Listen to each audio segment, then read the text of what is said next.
Shalom Bapak Ibu, Saudaraku terkasih dalam Tuhan. Saya senang sekali bisa bertemu dengan saudara di ibadah GB Rumah Jati. Walaupun di hadapan saya adalah kamera gitu saudara. Tapi saya begitu gembira saudara terus setia untuk beribadah kepada Tuhan walaupun secara online. Gereja kita sebut ibadah rumah GB JAT. Selalu ada sukacita, amin. Selalu ada banyak berkat, amin. Ya, beginilah saudara yang dirasakan hamba Tuhan kalau ibadah secara online. Ditanya, garing jawab saudara. Kalau pendeta juga mau lucu kayak gimana, nggak akan ketawa dia. Nggak boleh ketawa, ya. Tapi lama-lama bikin ibadah secara online, ya udah terbiasa lah saudara. Saya ajak Bapak Ibu Saudara untuk terus berdoa kepada Tuhan agar hari demi hari bisa semakin baik, agar kita juga bisa beribadah kembali bersama-sama di gereja Bapak Ibu. Itu juga menjadi kerinduan saya, dan saya yakin juga saudara pun rindu dapat beribadah kembali bersama-sama di gereja. Saya juga terus berdoa bagi setiap Bapak Ibu Saudara terkasih dalam Tuhan yang terus setia mengikuti ibadah secara online. Kiranya Tuhan terus menyertai, Tuhan terus memimpin, Tuhan terus memberkati kehidupanmu dan kehidupan keluargamu.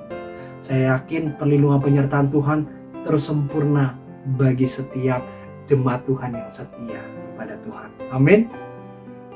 Mari Bapak Ibu Saudara terkasih dalam Tuhan, siapkan diri saudara untuk kita menerima kebenaran firman Tuhan. Siapkan hatimu, persiapkan dirimu untuk menerima kebenaran firman Tuhan. Saya ajak untuk kita sama-sama bersatu dalam doa. Bapa kami yang bertata dalam kerajaan surga, kami bersyukur Tuhan pada saat hari ini kami dapat beribadah kembali walaupun secara online. Tapi kami percaya kuasa Tuhan tidak pernah terbatas. Dan kami butuh akan kebenaran firman-Mu. Roh Kudus, tuntun setiap kami sehingga kami dapat mengerti kebenaran firman-Mu. Sederhanakanlah firman ini sehingga jemaat Tuhan yang mendengar bisa mengerti dengan baik. Terima kasih Tuhan atas kesempatan pada saat hari ini. Biarlah saat kami mendengar kebenaran firman-Mu, kehidupan kami semakin dikuatkan, kehidupan kami semakin diubahkan. Terima kasih Tuhan. Kami siap untuk kami menerima berkat kebenaran firman Tuhan. Hanya di dalam nama Tuhan Yesus kami sudah berucap syukur. Sama-sama kita katakan amin. Bapak Ibu Saudara terkasih dalam Tuhan, yang menjadi tema kita pada saat hari ini adalah penyertaan Tuhan. Sama-sama katakan kepada saya, penyertaan Tuhan.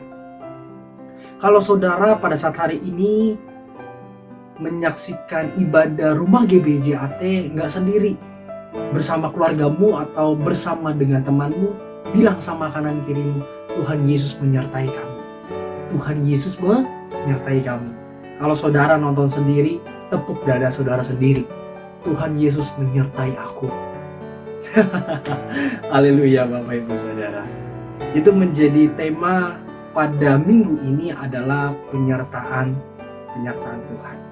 Apapun yang menjadi pergumulan saudara dalam kehidupan ini, saya sungguh yakin dan percaya Tuhan terus campur tangan, Tuhan terus menyertai kehidupan saya dan saudara. Berbicara tentang penyertaan Tuhan tidak hanya sekedar saat kita lagi ada masalah, lagi ada kesulitan, lagi ada pergumulan. Tetapi walaupun dalam keadaan baik, dalam keadaan tenang, seringkali kita butuh yang namanya penyertaan Tuhan. Seringkali kita butuh pimpinan Tuhan, butuh bimbingan Tuhan. Saya kira dan percaya, berbicara penyertaan Tuhan tidak hanya saat dalam keadaan baik. Keadaan tidak baik kita butuh penyertaan Tuhan. Dalam keadaan tidak baik pun kita sangat butuh penyertaan Tuhan. Amin saudara. Contoh yang akan saya berikan mengenai tentang penyertaan Tuhan dalam kehidupan setiap kita sebagai orang percaya. Saya pelajari dalam cerita Musa, di mana Tuhan mempercayai Musa untuk memimpin bangsa Israel. Yang diperintahkan Tuhan kepada Musa adalah untuk Musa bicara sama Firaun. Tapi apa yang dikatakan oleh Musa? Musa bilang, Tuhan, aku gak pandai bicara, gak pinter ngomong lah, istilah gampangnya. Gak jago gombal, Musa itu begitu. Kalau jadi sales gak cocok dia. Gak pandai bicara, gak jago ngomong dia. Tapi apa yang terjadi? Tuhan kirimkan Harun. Tuhan kasih petunjuk. Harun yang menjadi penyambung lidah dari Musa. Apa yang bisa kita pelajari dari cerita ini, Bapak Ibu? Seringkali kita menghadapi kesulitan, kita menghadapi pergumulan, kita menghadapi suatu hal yang harus kita kerjakan, yang harus kita lakukan, tetapi kita sadar bahwa aku tidak mampu, bahwa aku memiliki keterbatasan. Tapi apa yang dilakukan oleh Musa? Musa bilang sama Tuhan, Tuhan, aku gak pandai bicara. Tuhan kasih Harun. Itu yang dilakukan oleh Tuhan. Kita saat menghadapi suatu kejadian, suatu hal yang menurut kita tahu, Tuhan, aku gak bisa deh kayaknya, melampaui kemampuanku. Tapi dari pesan cerita tentang Musa, sudahkah kita mengaku sama Tuhan? Tuhan, kalau aku boleh jujur Tuhan, aku mengalami saat hari ini, aku gak kuat Tuhan. Aku gak bisa lewatin hal ini Tuhan. Aku bingung Tuhan gimana caranya. Itu yang Tuhan mau. Saat kita mengaku, saya akan percaya Tuhan menyertai setiap kita. Amin. Contoh yang saya pelajari kembali cerita tentang Samuel, di mana Tuhan memerintahkan Samuel untuk mengurapi Daud dalam di kitab 1 Samuel pasal yang ke-16. Tapi apa yang terjadi? Saat Samuel tahu bahwa Samuel harus mengurapi salah satu anak dari Isai, Samuel bilang sama Tuhan, Tuhan, kalau Saul tahu aku pergi untuk mengurapi seorang raja, pasti aku akan dibunuh. Tapi Tuhan gak tinggal diam. Nah, saat-saat hari ini yang saudara lakukan, saat saudara mengalami yang namanya ketidakmampuan dalam dirimu, pasti setiap kita tahu yang mana kita dapat selesaikan, yang mana ada Tuhan kok rasanya berat sekali. Mungkin satu titik saudara pernah merasakan suatu kejadian yang gak pernah terpikirkan, gak pernah timbul dalam hati. Ternyata Tuhan kok bisa terjadi. Seringkali kita merasa, Tuhan aku gak bisa.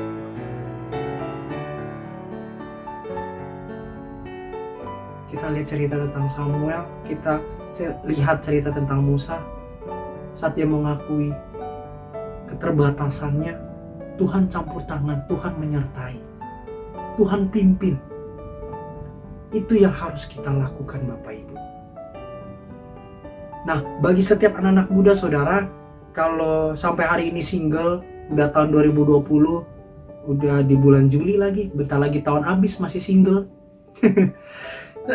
Bukan berarti saudara tidak disertai oleh Tuhan. Bentuk penyertaan Tuhan bukan Tuhan kasih pasangan. Belum. Tapi bentuk penyertaan Tuhan adalah saudara lagi dibentuk sama Tuhan, diproses sama Tuhan. Sehingga di suatu waktu nanti kamu siap, Tuhan berikan yang terbaik. Yang single katakan amin sekencang-kencangnya. Ya.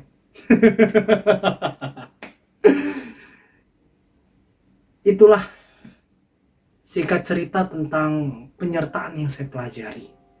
Yang menjadi kebenaran firman Tuhan kita hari ini adalah bagaimana kita dapat mengalami penyertaan Tuhan.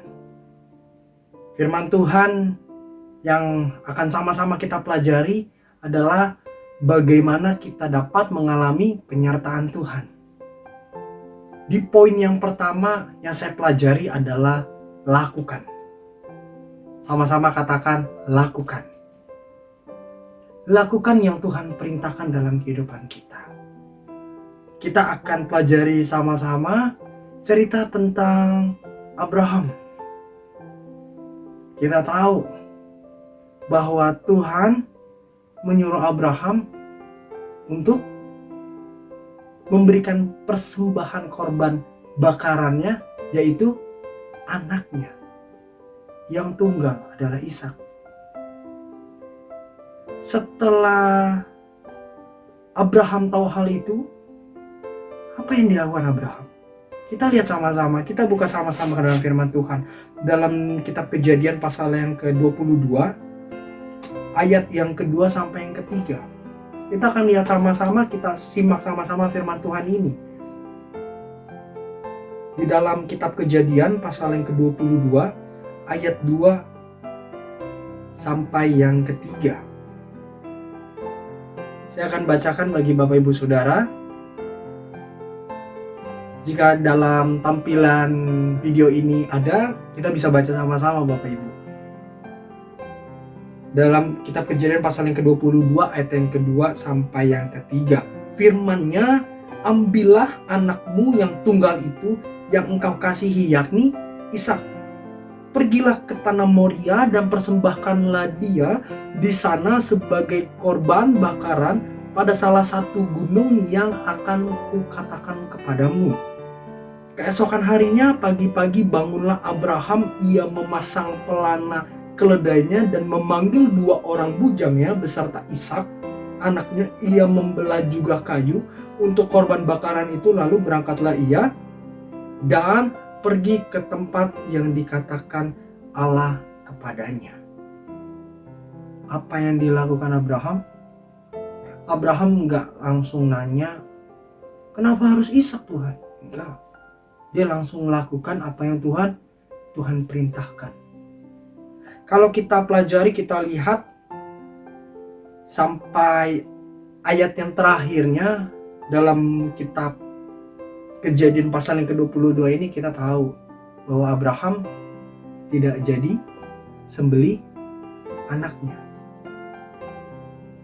Tetapi pada saat itu Ishak melihat ada seekor domba yang tersangkut, dan itu menjadi korban bakarannya. Pertanyaan saya saat Tuhan suruh Abraham, ya, siap-siap berangkat dari rumah, dia mau pergi, dia udah tahu atau enggak apa yang terjadi nanti di sana? Yang dia tahu hanya persembahan korban bakarannya adalah Ishak. Saya cuma bilang gini, apapun yang Tuhan suruh, kita lakukan aja dulu. Ya kayak Abraham, saya yang percaya dia nggak tahu kalau tiba-tiba malaikat bilang untuk jangan bunuh anaknya. Tetapi Abraham mau ikuti kata Tuhan aja dulu, lakukan. Seringkali kita enggan untuk melakukan apa yang Tuhan perintahkan. Kalau kita pelajari dalam perjanjian lama, Tuhan memerintahkan para nabi-nabi, para pemimpin-pemimpin yang Tuhan pilih langsung gitu ya. Tuhan berfirman langsung kepada Abraham, Tuhan berfirman langsung kepada Musa, Tuhan berfirman langsung kepada Samuel.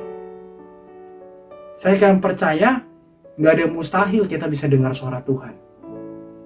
Tetapi saya juga yakin Tuhan bisa pakai orang-orang di sekitar kita untuk kita mengetahui apa yang Tuhan mau, apa yang Tuhan perintahkan. Hal ini akan terjadi dalam kehidupan kita. Kalau Tuhan memberkati kita, Tuhan akan membawa kita naik? Pasti melalui orang-orang di sekitar kita. Faktanya seperti itu Bapak Ibu. Saya kasih contoh. Misalkan dalam pekerjaanmu, Tuhan mau bawa engkau naik. Tuhan ingin misalkan si A yang tadinya staff supaya naik jabatan. Tuhan mau kasih tanggung jawab yang lebih. Pasti lewat atasannya. Yang tadinya staff jadi supervisor. Yang tadinya supervisor, Tuhan mau bawa naik lagi jadi manajer misalkan. Tuhan pakai orang-orang di sekitarnya. Tuhan pakai atasannya Bapak Ibu Saudara. Seringkali saat kita mendapat tanggung jawab, tadinya staff jadi supervisor gitu ya. Mungkin saudara pernah merasakan bahwa, aduh Tuhan, apakah aku bisa ya Tuhan ambil tanggung jawab ini? Tuhan, apakah aku bisa mengerjakan job desk ini? Kalau saudara merasa ada keterbatasan, ketidakmampuan saudara, ayo, lakukanlah. Seperti Samuel, seperti Musa. Tuhan, kayaknya aku jadi seorang pemimpin tapi kayaknya kurang tegas Tuhan. Tuhan sertai aku dong. Tuhan buka jalan. Saya yakin kok Tuhan akan menyertai. Tuhan akan berikan jalannya. Tapi asal apa? Lakukan. Contoh ya. Kalau Bapak Ibu Saudara kenal saya, ya memang dari awal sikap saya itu saya agak segan, saya agak kurang berani langsung ngomong begitu ya. Demikianlah juga di tempat pekerjaan saya. Misalkan ada yang salah, ada yang kurang, awal-awal saya kerja, saya enggan gitu untuk ngomong gitu. Tapi saya tahu hal ini gak baik buat saya. Tapi saya mau lakukan dulu. Tapi akhirnya apa? Tuhan bentuk saya kok. Sampai saat hari ini, saya bisa bilang bilang enggak, bilang iya. Kalau dulu masih sungkan-sungkan. Dan akhirnya saya yang diomelin. Ini kerjaan gak benar, kenapa gak dibilang? Gitu. Tapi puji Tuhan, Tuhan menyertai saya, Tuhan bentuk saya. Sehingga sampai saat hari ini, kalau saya lihat dalam kepribadian saya bekerja bisa jauh lebih baik lagi. Bisa lebih berani lagi ngomong. Saya maunya begini, saya gak mau kayak begitu. Udah berani saya. Tapi asal kita mau lakukan Bapak Ibu Saudara. Contoh, misalkan selama pandemi ini kan banyak koki-koki yang dadakan, yang biasa gak masak, yang biasanya gak bikin kue, yang biasanya gak pernah bikin martabak ya. Ternyata Tuhan ada maksud untuk saudara punya usaha, buka catering kah, atau buka tempat usaha makanan. Mungkin saudara nggak dapat langsung dari Tuhan, mungkin dari keluargamu, dari temenmu. Wah, ini enak nih makanannya nih, kenapa nggak buka usaha? Nah, segala sesuatu yang Tuhan perintahkan bagi kita bisa konfirmasi gitu sama Tuhan. Tuhan benar gak sih ini? Tuhan mau gak sih? Tapi saya percaya kalau Tuhan suruh, kita gak akan dipermalukan. Kalau Tuhan yang suruh, saya akan percaya Tuhan menyertai kok. Saya yakin. Musa disuruh Tuhan gak bikin malu. Tuhan kasih Harun. Samuel disuruh Tuhan gak bikin malu. Tuhan cari jalan keluar. Kan gak mungkin Tuhan yang suruh Samuel untuk mengorapi Daud, akhirnya dibilang sama Saul, akhirnya dia dibunuh. Padahal dia udah tahu, wah pasti gue dibunuh. Kan enggak, hal itu gak terjadi. Karena saya yakin kalau Tuhan yang suruh, pasti Tuhan menyertai Bapak Ibu Saudara. Amin. Amin. Satu hal kejadian yang saya juga cukup tertakjub sama kebaikan dan anugerah Tuhan. Saya berpengalaman di bidang pekerjaan saya, terutama di konstruksi, itu baru sekitar 2 tahun. Dan kemudian saya dipercayai oleh perusahaan yang di mana tempat saya bekerja untuk menjadi seorang pimpinan proyek gitu. Kalau istilah katanya project manager, jadi PM. Jujur, saat saya mendengar hal itu, gak langsung seneng. Saya cuma mikir, Tuhan, aku bisa gak ya? Setahu saya orang bisa dapat jabatan itu jadi project manager butuh minimal pengalaman 10 tahun. Ini saya baru 2 tahun, masih muda begini Tuhan. Apakah benar ya bisa ya Tuhan? Jujur, saya nggak tahu. Saya tanya Tuhan, Tuhan benar gak ini yang Tuhan mau gak? Kalau Tuhan mau, saya akan lakukan kok. Itu yang terjadi dalam kehidupan saya. Dan apa yang terjadi saudara? Saat saya mengiyakan, saya turun ke lapangan, jujur, saya masih bingung. Kalau hal yang gak tahu, saya harus ngapain, saya gak tahu. Tapi puji Tuhan, penyertaan Tuhan. Tuhan kirim orang-orang yang baik banget sama saya, yang mau ngajarin, yang mau ngasih tahu, yang mau kasih masukan, mana salah, mana benar. Yang ditanya nggak pelit ilmu, saya sangat bersyukur. Puji Tuhan. Dan akhirnya apa? Tuhan nggak permalukan kok. Bener deh, Tuhan nggak mempermalukan saya.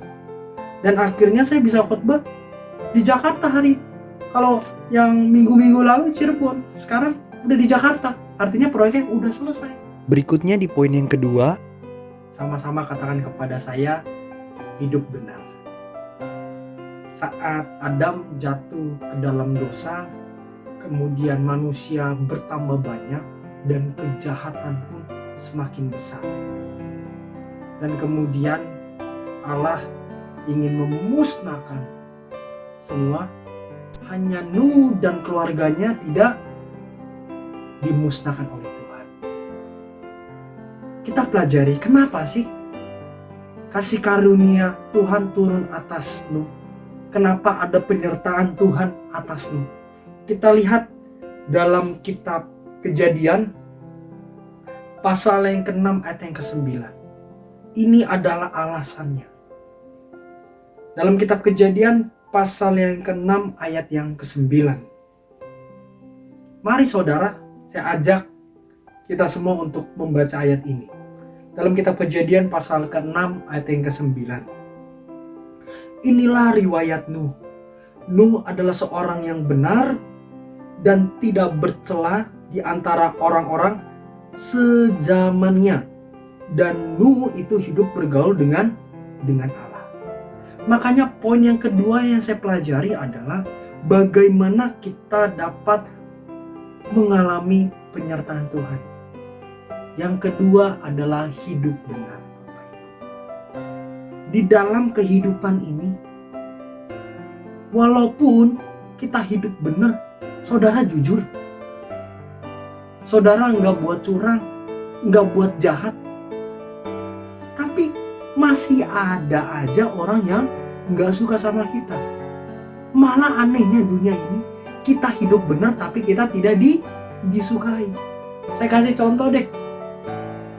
Kalau zaman-zaman anak sekolah, orang yang hidupnya benar gak mau kasih contekan, banyak temennya atau gak banyak temennya. Ya, nah itu udah simple. Contoh yang sederhana. Kalau kita kerja benar, jujur, tekun, pasti atasan suka sama kita. Karena kita kerja jujur, kita kerja benar. Saya cuma bilang, teman-teman kita searea lingkungan pekerjaan kita suka gak sama kita? Seringkali kita kerja benar, kita mau kerja maksimal dengan baik, banyak orang gak suka sama kita. Tapi saya mau bilang, hidup orang benar, tidak bercela, bergaul dengan Allah, Tuhan menyertai. Nuh hidup benar. Apakah mengalami yang namanya malapetaka? Mengalami air bah? Enggak. Saya cuma mau bilang, Tuhan menyertai kehidupan kita. Asal kita hidup benar Bapak Ibu. Saya senang sekali di sini tertulis bahwa Nuh adalah seorang yang hidup bergaul dengan Allah. Kalimat yang begitu berat setiap kita untuk dengar. Bisa bergaul kepada Allah. Artinya ada hubungan dengan Tuhan. Kenapa kita harus hidup benar? Karena saat kita hidup benar, kita bisa bergaul dengan Tuhan. Tuhan kita, Allah kita adalah Allah yang suci, Allah yang kudus. Makanya kita harus hidup benar. Istilah kata gampangnya gini ya, tempat tongkrongan Tuhan Yesus itu adalah tempat tongkrongan orang-orang benar. Kalau kita nggak hidup benar, kita bisa nongkrong nggak sih di situ? Ya kan? Contoh, kalau biasanya kita pencinta musik, di mana pekerjaan kita juga di bidang musik, pasti tempat tongkrongan kita adalah sama-sama musisi. Kalau saudara adalah seorang pemain bintang film gitu, artis, kalau kita lihat ya, kenapa artis kok pasangannya bisa artis? Rata-rata kan gitu ya, bener gak? Nongkrongnya, pergi jalannya, kenapa bisa sama artis? Ya memang karena tempat tongkrongannya gitu loh. Memang tempat mainnya adalah di kalangan artis. Sama halnya juga, tempat tongkrongan Tuhan, zonanya Tuhan adalah untuk orang-orang benar. Baru kita bisa nyambung sama Tuhan. Kalau kita beda tempat tongkrong, kita mau ngobrol juga nggak nyambung. Kita mau bangun hubungan sama Tuhan gimana? Kalau kita suka hidup dosa, kita tetap terikat akan dosa, nggak mau melepas dosa, tapi mau bergaul kepada Allah. Tuhan kasih firman nggak nyambung sama kita, nggak nyambung. Kita mau nongkrong sama Tuhan juga nggak nyambung. Saya bicara begini bukan berarti saya BFF-nya Tuhan gitu ya, best friend forever-nya Tuhan, bukan. Saya mau terus belajar kok. Firman Tuhan ini mengajarkan saya. Firman Tuhan ini mengingatkan saudara, membuat saudara semakin berkobar-kobar, berapi-api untuk hidup benar di hadapan Tuhan. Memang dalam keadaan hidup kita dalam dunia sulit untuk hidup benar. Tetapi sulit bukan berarti tidak bisa, saudara. Biarlah kita belajar dari ini. Firman Tuhan yang sempat saya sampaikan juga, penyertaan Tuhan yang luar biasa pada kita. Kalau kita hidup benar, Tuhan menyertai kita. Tapi bukan berarti kalau kita nggak hidup benar, Tuhan nggak menyertai. Tuhan tuh sayang banget sama kita.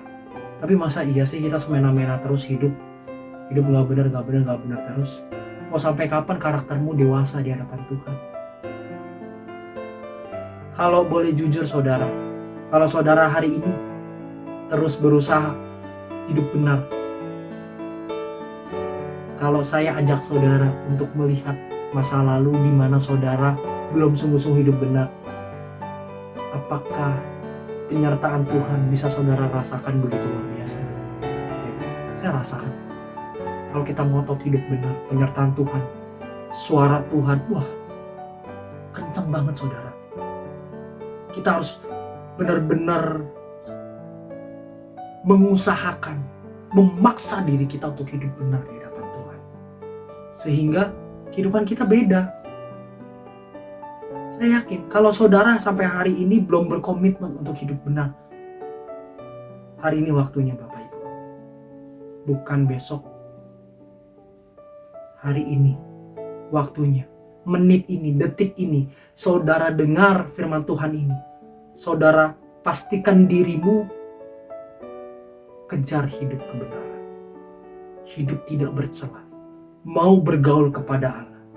Sehingga penyertaan Tuhan terus ada bagi setiap saudara. Amin. Amin. Itu adalah poin yang kedua. Poin yang ketiga adalah hidup setia. Sama-sama katakan kepada saya, hidup setia. Di poin yang ketiga ini saya pelajari bagaimana kita dapat mengalami yang namanya penyertaan Tuhan. Hidup setia. Saya pelajari dari cerita tentang Rut, di mana pada saat itu Rut kehilangan seorang suaminya meninggal. Dan kemudian Naomi adalah seorang mertuanya bilang sama Rut, Rut, udah kamu pulang aja ke rumahmu. Tetapi apa yang dilakukan Rut? Kita lihat dalam kitab Rut pasal yang pertama ayat yang ke-16. Dalam kitab Rut pasal yang pertama ayat yang ke-16 sampai yang ke-17. Kita lihat sama-sama Rut pasal yang pertama ayat yang ke-16 sampai yang ke-17. Saya ajak Bapak Ibu Saudara untuk baca firman Tuhan ini. Tetapi kata Rut, janganlah desak aku meninggalkan engkau dan pulang dengan tidak mengikuti engkau. Sebab kemana engkau pergi, ke situ jugalah aku pergi. Dan di mana engkau bermalam, di situ jugalah aku bermalam. Bangsamulah bangsaku dan Allahmulah Allahku. Di mana engkau mati, aku pun mati di sana. Dan di sanalah aku dikuburkan. Beginilah kiranya Tuhan menghukum aku. Bahkan lebih lagi daripada itu, jikalau sesuatu apapun memisahkan aku dari engkau selain daripada maut. Yang dilakukan Rut adalah tetap setia menemani Naomi. Makanya di poin yang ketiga ini, hidup setia. Kalau kita baca sampai akhirnya Rut menikah dengan seorang orang yang kaya bernama Boas. Saya cuma mau bilang gini, saat kita hidup setia, Tuhan pasti menyertai kehidupan kita. Rut hidup setia. Kalau setia sama Tuhan itu di poin yang kedua. Hidup benar artinya pasti setia sama Tuhan. Dalam kehidupan ini kita harus punya karakter yang namanya setia. Saya cuma mau bilang, saat kita setia tidak ada yang sia-sia. Tuhan pasti lihat itu. Saudara setia kepada pasanganmu, kepada suamimu, kepada istrimu, kepada anakmu. Anak-anak muda setia kepada orang tuamu. Saya akan percaya saat kita hidup setia ada penyertaan Tuhan.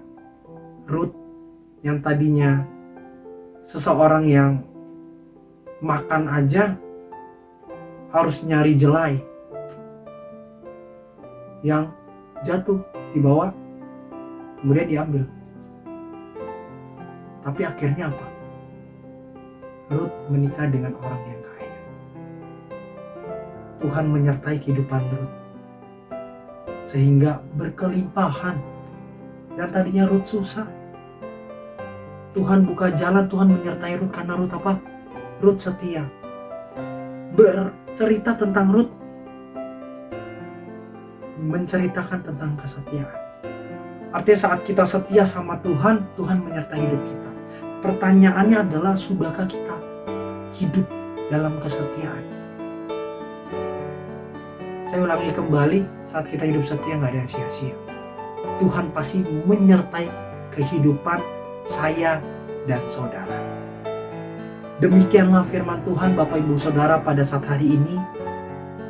Berbicara tentang penyertaan Tuhan, bagaimana kita dapat mengalami penyertaan Tuhan. Yang pertama, lakukan yang Tuhan perintahkan.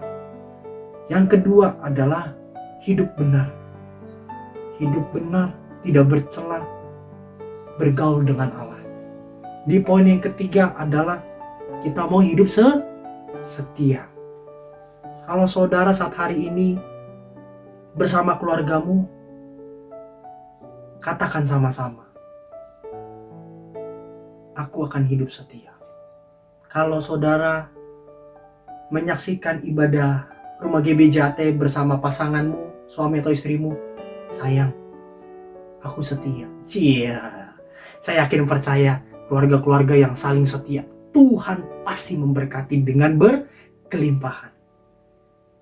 Untuk menutup firman Tuhan hari ini, kita lihat dalam Yesaya pasal yang ke-41 ayat yang ke-10. Yesaya pasal yang ke-41 ayat yang ke-10. Janganlah takut sebab aku menyertai engkau. Janganlah bimbang sebab aku ini Allahmu. Aku akan meneguhkan, bahkan akan menolong engkau. Aku akan memegang engkau dengan tangan kananku yang membawa ke kemenangan. Inilah janji Tuhan setiap kita, untuk kita jangan takut, karena aku menyertai engkau. Tuhan akan menyertai kita. Doa saya kepada Bapak Ibu Saudara semua yang telah mengikuti ibadah pada saat hari ini, doa saya adalah Tuhan akan menyertai keluargamu. Tuhan akan menyertai kehidupanmu. Tuhan akan menyertai masa depanmu. Tuhan akan menyertai pekerjaanmu, karirmu, dan pendidikanmu. Apapun yang saudara lakukan, kerjakan. Dan saat saudara minta pimpinan Tuhan, saya sangat yakin dan percaya Tuhan menyertai kehidupanmu dari hari ini sampai selama-lamanya. Demikianlah firman Tuhan. Tuhan Yesus memberkati setiap kita. Shalom.